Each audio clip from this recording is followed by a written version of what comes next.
Hey boys, it's HarmNone. Today we're going to be going over 10 things that every solo player needs to own in Grand Theft Auto Online. This list is going to be a little bit more so geared towards newer players, but if you're a solo player, you should own everything on this list, so make sure to let me know if you do in the comment section down below. There's going to be some vehicles, some businesses, and some stuff that you might not expect on this list.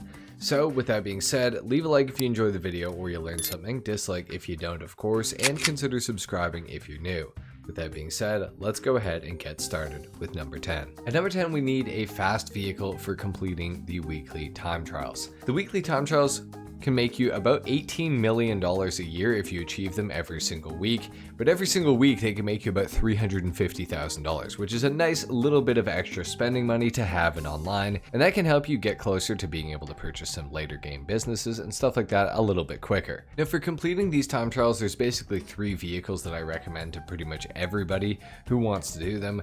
Those being the HSW Hakuchu Drag, which will cost you $976,000 plus an additional $1,450,000, and it has a top speed of 157.5 miles per hour, and it's extremely agile. Now obviously it is a motorcycle though, so you can get knocked off of it even if you're in the middle of a time trial, whether you hit a wall or another vehicle on the road. It is a little bit on the dangerous side. So if you'd prefer something with 4 wheels, the HSW Bravado Banshee GTS is another great option. Now this is going to be a little bit more expensive, coming in at $1,989,500 for just the car itself, plus an additional $1.9 million for the HSW upgrade. Now with this though, you are going to get a little bit of a bump in the top speed, up to 172.5 miles per hour. This is actually the fastest vehicle in GTA Online, at least as far as land vehicles go. It's got pretty good handling, great looks, good customization, and obviously that top speed can help you to get across the map pretty quickly. Now if you don't have HSW on your platform, obviously you're only going to have the regular time trial every week, but even still, the Pegasi Botti 801 for $15,000 is an excellent investment for you because that's going to help you to achieve that time trial at least every week.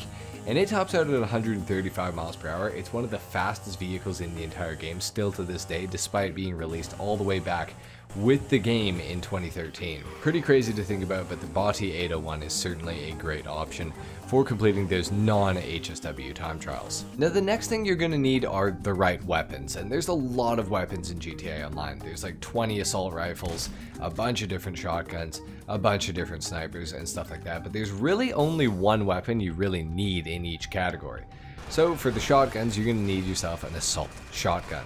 This thing can have a 32 round drum mag on it, can also be suppressed, and you can apply a grip, and it shoots rapidly. It is very, very quick. It's fully automatic, which is sweet, and with the 32 round drum mag on it, you can clear pretty much any room you want to in almost no time. The range on it's also really good, so it's an excellent shotgun, and it's really the only one you need. Next up, for an assault rifle, you're going to need a special carbine.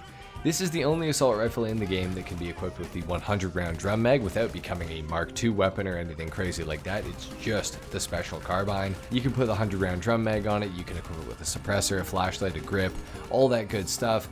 And this thing is excellent to use. Very fun assault rifle, highly recommend it. For the sniper, you're going to need the Heavy Sniper or the Heavy Sniper Mark II or the Marksman Rifle. Either of these will be good options for you. Depending on if you play on console, you might actually end up wanting the Marksman Rifle more than the Heavy Sniper, for example. But the Heavy Sniper does more damage per shot, but it is a bolt action, whereas the Marksman Rifle is semi-automatic and it will shoot basically as fast as you can click. So either of these are really good weapons. The Heavy Sniper, you can also equip it with a thermal scope or explosive rounds eventually once you unlock that through the Mark II Weapon Workshop and through Bunker Research. So either of these guns are excellent. I'd recommend them both, honestly. Now as far as the heavy weapon category goes, I would really recommend the RPG and maybe the minigun if you want one. You don't have to have the minigun though. I don't think it's especially useful. I think the RPG is a lot better in a lot of ways, but you can definitely do it. You could also get yourself the homing launcher if you wanted to, but it's not necessary. You don't need to have it. Now next up we have the Tactical SMG, which is in the machine gun category. Now the Tactical SMG is a great replacement for the AP pistol, which is previously what I would have recommended. But the tactical SMG can be equipped with a 60 round mag as opposed to the AP pistol's 36 round mag, so less reloading, plus the tactical SMG seems to be ever so slightly more accurate than the AP pistol in my practice when I've used it, so that is up to personal preference, but at the end of the day, having those extra 24 rounds in a mag before having to reload is really why you want the tactical SMG over the AP pistol. Now as far as throwables go, sticky bombs are going to be your bread and butter there. And last but not least, in the machine gun category, again, we have the Combat MG Mark II.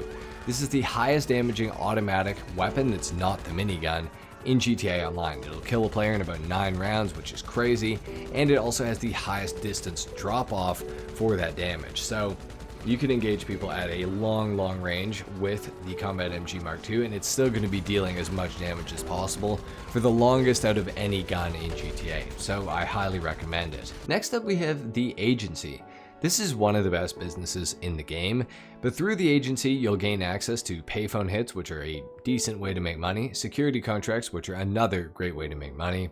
You'll also get access to Imani tech upgrades through the Agency Vehicle Workshop if you choose to put it onto your Agency, and that's of course where you're going to get Imani tech upgrades for your cars, which is really cool. Then of course there's also the contract heist and the passive income that you get through the wall safe, and that is scaled based on how many security contracts you've completed. So the more you do, the more you'll earn, up to $20,000 every in-game day, which is pretty awesome. It also has a 20-car garage, which is pretty sweet, and the Agency also gives you access to something called fast traveling. You can fast travel all around the map using the SUV service, which is really sweet. Plus, it also comes with a free Agency Super Velito, which you can spawn in as a vehicle when you go to leave.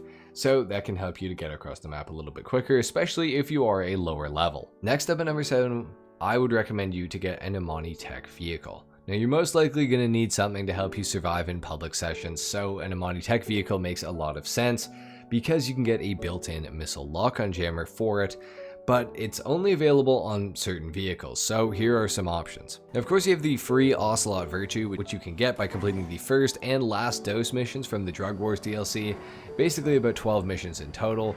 And for that, you're going to get an electric supercar, which is valued at almost $3 million if you don't have the trade price for it.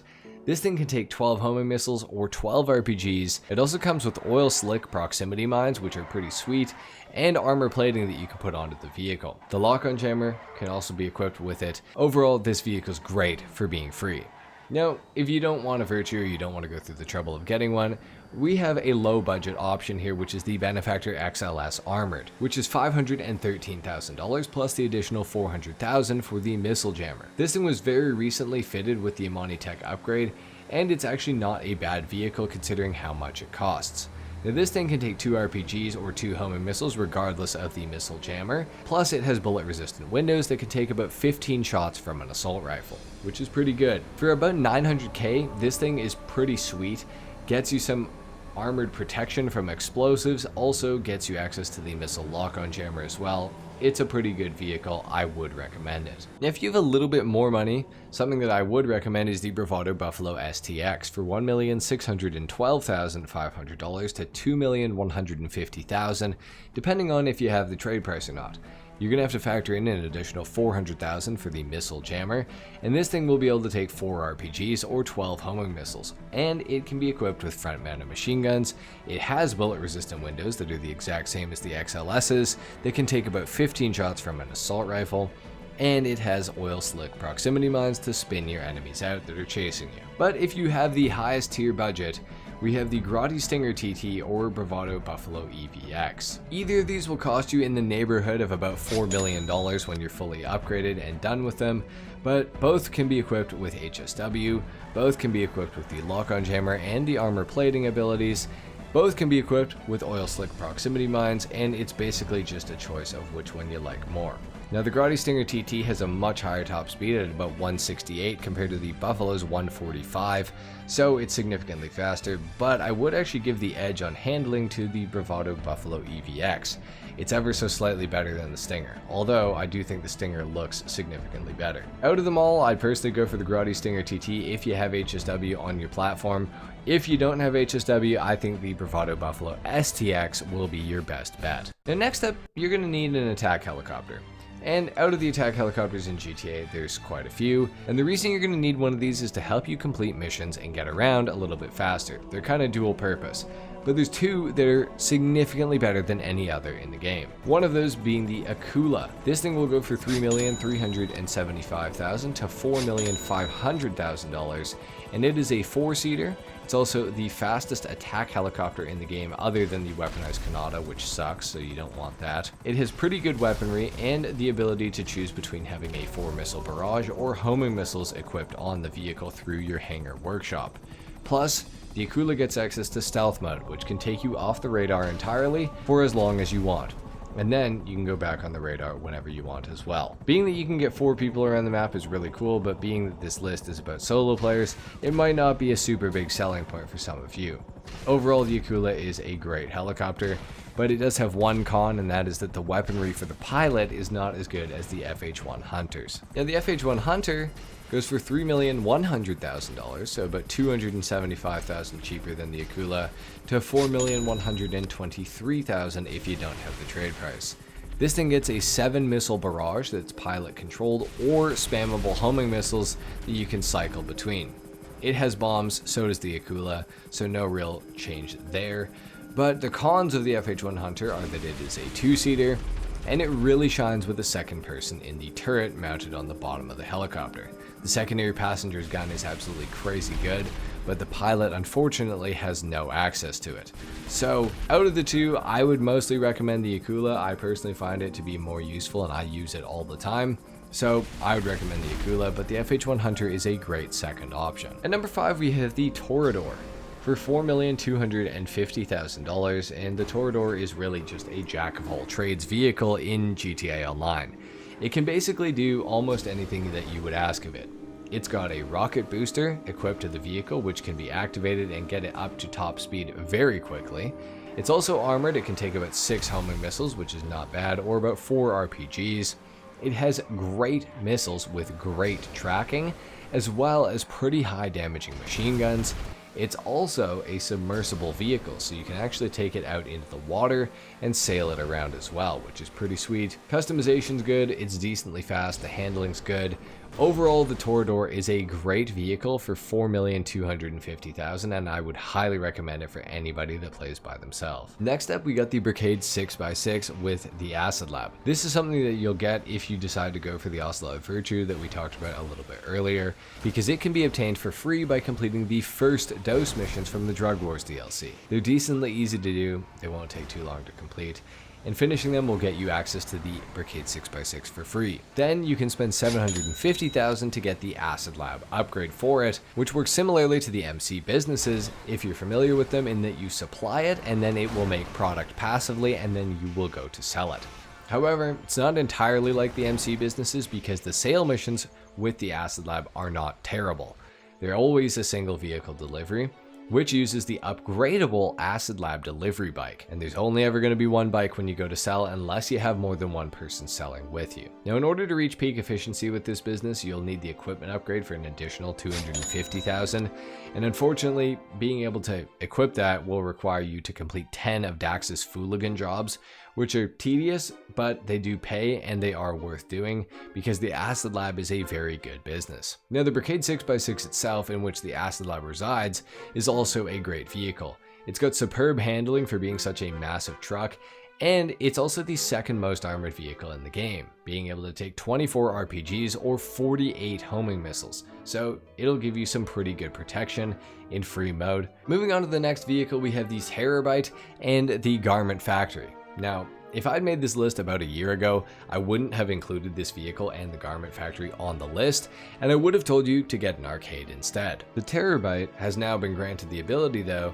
to install the Master Control Terminal inside of it through the Garment Factory business. The Master Control Terminal will allow you to remotely access any business computer from one location, and being that it's in the Terabyte, it can be spawned relatively close to you, and you won't have to go to your arcade every single time you want to use the master control terminal, which is pretty sweet. This will save you a lot of time. You're not going to have to drive to your individual businesses to go and buy supplies for them. You can just simply call the Terabyte, go to the Terabyte, do your business stuff in there, and voila, you're done. All your businesses are going to be making you passive money, and you didn't even have to go to each of them to purchase supplies. So it's pretty awesome. Next up, we have the Oppressor Mark II for $6 million to $8 million, depending on if you have the trade price or not. Now, the Oppressor Mark II was obviously a menace of GTA Online for many years. However, now it is a lot more tame. The Oppressor Mark II is the best vehicle for grinding in all of Grand Theft Auto Online. There's nothing quicker to get from point A to point B within a smaller area than the Oppressor Mark II. It's super quick, the missiles are great, it's an awesome vehicle, and it helps you out a ton if you own it. And it even helps out a lot with the #1 thing on this list as well, which is of course owning the CEO cargo business. Now, this business will take a bit of time and a monetary commitment to get it going, but once it's up and running, it's easily one of the most solo-friendly businesses in the entire game. It's got 30-minute sale timers for each of the sale missions, and an absolute maximum of 3 vehicles that you're going to need to deliver, all of which are decently fast and easy to use. Now, the profit by passive sourcing all your 5 large CEO cargo warehouses is about $9 million profit off of a $2 million investment. And sourcing takes only 2 to 3 minutes to do every time you do it. And it's available once every 48 minutes, whether you're online or offline. So if you source and then get off, you can get back on and you'll get the crates as soon as you log in. On average, the technicians will source you 1.7 crates, and they have an additional 1% chance to source a special item worth $100,000. So this business is very solo friendly, and it's extremely passive. It's passive until the point where you go to sell the business, and then you make a ton of money, about $9 million of profit, and that's not selling in a public session, that is in a private session by yourself. So you could make up to 50% more money if you wanted to. Now, if you do want to sell your businesses and be relatively safe while doing them, we have a community Discord server you can join, and then you can join the crew on Xbox or PlayStation, basically either console or on PC, and get involved in our viewer sale lobbies. Now, within these lobbies, you're completely safe to sell any cargo. You're with a bunch of like-minded people that won't grief you, and you're going to get 50% more money because the high demand bonus applies to crew sessions, which is pretty crazy to think about. So if you're interested in that, join our community Discord, linked in the description down below. And with that being said, those are 10 things that every solo player needs to own in GTA Online in 2025. Let me know what you thought on my list in the comment section down below. Do you think that I should have added anything different to it? Would you have expanded on it? Let me know what you guys' thoughts are. Leave a like if you enjoyed the video, dislike if you didn't, of course, and consider subscribing if you guys are new. And with that being said, I'll see you all in the next video. Until then, take care. Peace.